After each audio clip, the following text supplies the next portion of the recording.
The Fairmont Grand was the most prestigious hotel in Boston, and my mother-in-law never let me forget that I didn't belong there.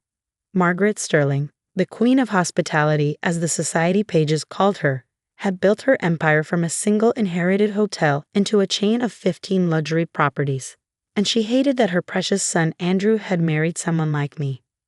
From a farm, of all places, she'd mutter whenever I walked into a room, "Probably doesn't know the difference between Egyptian cotton and polyester blend.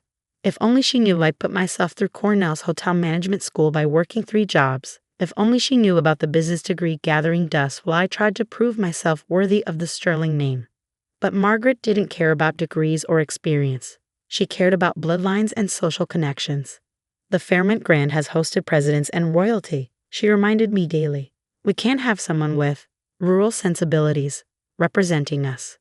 So instead of the management position I was qualified for, I worked as a maid to learn the business from the ground up, Margaret claimed, her perfect smile never reaching her eyes. Andrew, my husband of 6 months, weakly supported his mother's decision. "It's temporary, Emily," he'd say, straightening his Italian silk tie. "Mother knows best when it comes to the hotel business." I loved Andrew, but his spine had been replaced with jelly years ago when it came to Margaret. That particular morning started like any other. I was changing linens in the presidential suite when Margaret burst in with her entourage of executives. They were showing potential investors around, and I became invisible, just another servant in their world. "The Fairmont Grand represents old money elegance," Margaret was saying, gesturing grandly. "We maintain certain standards that other hotels have abandoned. Our guests expect proper breeding in every aspect of service." I kept my head down, efficiently tucking hospital corners just like my grandmother had taught me. Grandma Rose had run our family's small country inn for 40 years. "Hospitality isn't about fancy labels," she always said. "It's about making people feel at home." I missed her fiercely in moments like these. "Oh," Margaret's voice dripped with disdain, finally acknowledging my presence. "This is my daughter-in-law. Emily dear, please demonstrate for our guests how we fold the towels.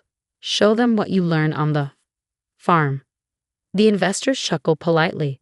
I straightened up, meeting Margaret's eyes as I perfectly executed the hotel's signature lotus fold. One I'd actually created during my internship at the Four Seasons. "Adequate," Margaret sniffed, though a bit rustic in technique. That evening, Margaret called a family meeting. The Sterlings gathered in her private office on the top floor. Andrew, his sister Victoria, his father George, who mostly stayed quiet and drank scotch, and me. "I've made a decision," Margaret announced, sitting behind her massive mahogany desk. "About Emily's position here." My heart lifted slightly, maybe finally. "She clearly needs more basic training," Margaret continued. "Starting tomorrow, she'll be transferred to laundry services. Perhaps sorting linens will help her understand quality." Victoria snickered. Andrew studied his shoes. "I have a master's degree in hospitality management," I said quietly. "I graduated top of my class." "Dear," Margaret's smile was arctic. "Degrees are for people who can't inherit properly. Now, about the charity gala next week, Victoria, you'll be coordinating with the planners." Actually, a new voice interrupted. "I believe Emily will be handling that." We all turned to see an elderly man in an impeccable suit standing in the doorway. He carried a leather briefcase that looked older than me. "Harold?" Margaret's perfectly sculpted eyebrows drew together. "What are you doing here? The quarterly legal review isn't until next month." Harold Jenkins, the hotel's longtime lawyer, walked in like he owned the place. "I'm here about Rose Montgomery's estate." My heart stopped. My grandmother. "Yes," Harold nodded. "I was her lawyer too, you see. Have been for 40 years. Interesting woman, your grandmother. Very strategic." Margaret waved a manicured hand dismissively. "I fail to see what some country inn proprietor has to do with everything," Harold interrupted, opening his briefcase. "You see, 30 years ago, Rose Montgomery purchased a significant number of shares in Sterling Hotels through a holding company called Homestead Hospitality." The room went very, very quiet. "That's impossible," Margaret whispered. "The only major shareholders heir. Listed through shell companies and holding firms, yes," Harold nodded. "Your father-in-law was quite clever that way. needed capital during the expansion in the 90s, sold shares to various investors, including Rose Montgomery. He laid a stack of documents on Margaret's desk. With her passing last month, those shares transferred to her sole heir, along with some other interesting documents regarding the original ownership of the Fairmont Grand itself. My hands started shaking. Grandma Rose had never said a word. What original ownership? Margaret snapped, rifling through the papers. Harold's smile reminded me of a shark. It seems the Fairmont Grand wasn't actually inherited by your family, Margaret. It was purchased from the Montgomery family, with certain conditions in the contract about future ownership stakes. No, Margaret breathed, face growing pale as she read. Yes, Harold continued. And now, with Rose's shares transferring to Emily, combined with those conditional clauses, well, let's just say there's going to be some changes in management structure. The room erupted in chaos. Victoria started shouting about family legacy. George poured another scotch. Andrew actually looked up from his shoes. But I sat quietly, remembering all the times Grandma Rose had asked about my life at the Fairmont Grand. All the times she'd listened to Margaret's cruelty with that knowing gleam in her eye. Sometimes she told me just before she died, you have to let people underestimate you long enough for them to show their true colors. Then you can decide if they deserve to be part of your success. I picked up one of the documents, reading the share percentages, and I smiled. Harold, I said calmly, I believe we need to call an emergency board meeting. First thing tomorrow. No, Margaret stood up, her designer suit crackling with tension. I forbid it. This is my hotel. My company. Actually, I stood too, feeling Grandma Rose's strength flowing through me. I believe you'll find it's mine. And things are about to change around here. Margaret's face turned an interesting shade of purple. Andrew, are you going to let her do this to our family? But Andrew was still staring at the documents, particularly the ones showing how his mother had been systematically diluting his own shares for years. I think, he said slowly, we should all get some rest. Tomorrow's going to be a busy day. I walked out of that office with my head high, Harold falling into step beside me. Your grandmother, he said quietly, was very proud of you. She said you had the perfect combination of kindness and steel in your spine. Said you make this place feel like home again. Home. Yes, that's exactly what the Fairmont Grand needed. I took the service elevator down to the laundry room, my last trip as a maid. There was work to be done, and tomorrow would be a very interesting day indeed.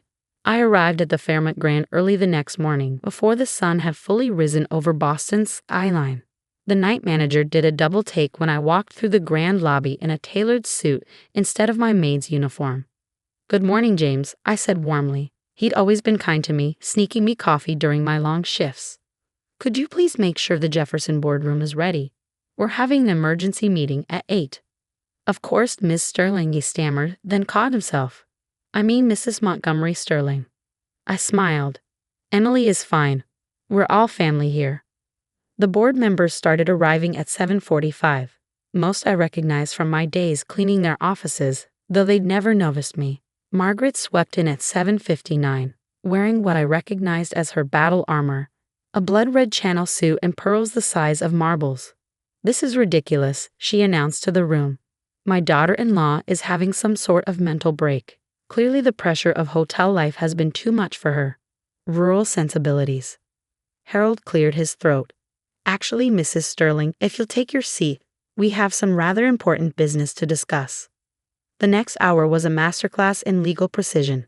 Harold methodically laid out the ownership structure of Sterling Hotels, revealing how my grandmother had quietly accumulated shares over 3 decades. Combined with the original sale contract's conditions, I now controlled 51% of the company. Impossible. Margaret slammed her hand on the mahogany table. That farm woman couldn't have afforded. That farm woman, I interrupted quietly, turned a struggling country inn into the highest-rated boutique hotel in New England. She put herself through business school at night while raising 2 kids alone. And she taught me everything she knew about real hospitality. I stood up, placing my own stack of papers on the table. Now let's discuss the company's performance over the last 5 years. Our occupancy rates have dropped 15%.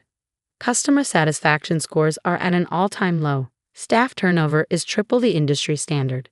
The board members shifted uncomfortably. They knew the numbers were bad. You've been so focused on appearance, I continued, that you've forgotten what hospitality really means. It's not about Egyptian cotton or designer uniforms. It's about making people feel welcome, guests and employees alike. I outlined my plan: improved staff benefits, investment in training, a complete overhaul of our corporate culture. We're going to make the Fairmont Grand feel like home again, for everyone. This is absurd, Margaret spat. Andrew, say something. Andrew had been unusually quiet until then. He stood slowly, straightening his tie. Actually, Mother, I've been looking at Emily's proposals. They make sense. Our best reviews consistently mention our staff's warmth and dedication when they stick around long enough to build relationships with guests. Margaret's face went from red to white. Traitor, she hissed. No, Andrew's voice was firm. I'm finally being loyal to the right things. Emily's right. We've lost our way. The vote was quick and decisive. I was confirmed as CEO with Andrew as COO. Margaret was offered a position as honorary chairwoman, a title with no actual power. You'll regret this, she snarled, gathering her things. This company will collapse under your farmhand management. I watched her storm out, then turned to the board. Now let's talk about our employees. The next 6 months were intense. I worked harder than ever, but this time on my own terms. We raised wages, introduced profit sharing, and created an education assistance program. Every executive, including me, spent time working alongside housekeeping, maintenance, and kitchen staff. Slowly, things began to change. Employee turnover dropped. Guest satisfaction scores rose. Our restaurants began winning awards again. Margaret, meanwhile, launched a smear campaign telling anyone who would listen that I was destroying her family's legacy. But the numbers spoke for themselves. By the end of the first year, profits were up 20%, and we've been voted best place to work in hospitality by 3 different publications. The real test came during the holiday season. The Fairmont Grand's Christmas Eve party was legendary in Boston society circles. This year, I made some changes. Instead of the usual celebrity chef, our own kitchen staff designed the menu, showcasing their diverse talents. Instead of hired carolers, we had an employee choir. And instead of restricting staff to working, we invited them to bring their families. The grand ballroom buzzed with genuine joy. Housekeepers danced with hedge fund managers. Line cooks shared recipes with socialites. Children of executives played with children of bellhops. That's when Margaret made her final stand. She burst in wearing last year's designer dress, clearly tipsy. Look what she's done, she announced to the crowd. Turned our sophisticated establishment into a common workers' holiday party.